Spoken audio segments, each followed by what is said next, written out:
Hello বন্ধুরা, একবার কল্পনা করুন তো আমাদের এই পৃথিবীতে লাফিয়ে দাপিয়ে বেড়াতো বিশাল বিশাল ডাইনোসর। তাহলে তারা আজ কই, কিভাবে ধ্বংস হয়ে গেল তাদের বংশ, সকল কিছুই জানাবো আজকের এই ভিডিওতে। তাই আজকের ভিডিওটা একটু স্কিপ না করে ফুল ভিডিওটা দেখতে থাকুন। প্রায় 66 মিলিয়ন বছর আগে পৃথিবী শাসন করত ডাইনোসররা, কিন্তু সে সময় একটি বড় ধরনের বিপর্যয় ঘটে। মহাকাশ থেকে ধয়ে আসা একটি বিশাল গ্রহাণু মেক্সিকোর উপকূলে আঘাত হানে।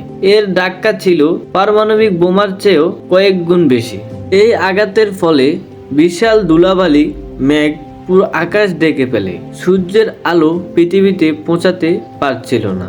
এর ফলে তাপমাত্রা কমে যায়, গাছপালা মরে যায় এবং খাদ্য শৃঙ্খলা পুরোপুরি ভেঙে পড়ে। খাবার না পেয়ে এবং প্রতিকূল পরিবেশের সাথে মানিয়ে নিতে না পেরে ডাইনোসররা পৃথিবী থেকে চিরতরে হারিয়ে যায়।